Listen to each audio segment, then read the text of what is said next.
ನಮ್ಮಲ್ಲಿ ಭಿನ್ನಾಭಿಪ್ರಾಯ. ಅದರಲ್ಲೂ ಯತ್ನಾಳರ ಕಾಲ್ತೊಳಗಿನಿಂದಾಗಿ ಬಿ ಜೆ ಪಿ ಭಾಳ ಹೊಡೆತಿತ್ತು ಅನ್ನೋದು ಅಷ್ಟೇ ಕಾರಣ ಅದ. ಯಾಕಂದ್ರೆ ಯತ್ನಾಳ್ ಏನಾದರೂ ಮೌನ ವಹಿಸಿ ಅವತ್ತು ವಿಜೇಂದ್ರ ಜೊತೆ ಸಹಕಾರ ಮಾಡ್ಕೊಂಡಿದ್ದಿದ್ರೆ ಇನ್ನೂ ಗಟ್ಟಿ ಆಗ್ತಿತ್ತು ವಿರೋಧ ಪಕ್ಷ. ಆದರೆ ಅವೆಲ್ಲವೂ ತಪ್ಪು ಸರಿನೂ ಆಗಿ ಒಂದು ಹಂತಕ್ಕೆ ಬಂದಿದ್ದಾವೆ.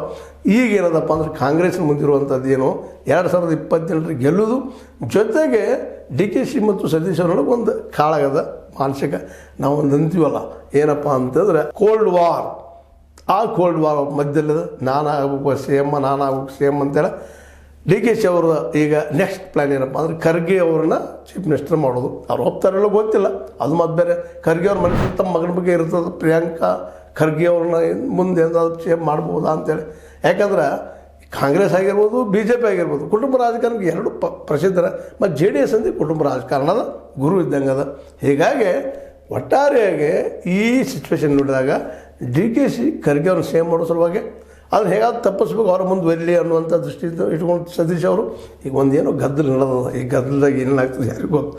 ಒಟ್ಟಾರೆಯಾಗಿ ಸತೀಶ್ ಅವರು ಮಾತಾಡಿದ್ದು ಒಂದು ಕುತೂಹಲ ಮೂಡಿಸಿತ್ತು, ಅದಕ್ಕೆ ನಿಮ್ಮ ಜೊತೆ ಮಾತಾಡಿದ್ನಿ. ನಿಮಗೇನು ಅನಿಸ್ತು? ಸತೀಶ್ ಅವರು ಹೇಳುವಲ್ಲೇ ವಿಚಾರ ಮಾಡುವಲ್ಲೇ ಏನು ತಪ್ಪದನ, ಡಿ ಕೆ ಶಿ ಅವರು ವಿಚಾರ ಮಾಡೋದು ತಪ್ಪದನ, ಸಿದ್ದರಾಮಯ್ಯ ಅವರು ವಿಚಾರ ಮಾಡೋದು ತಪ್ಪದನ, ಸರಿ ಅದನ?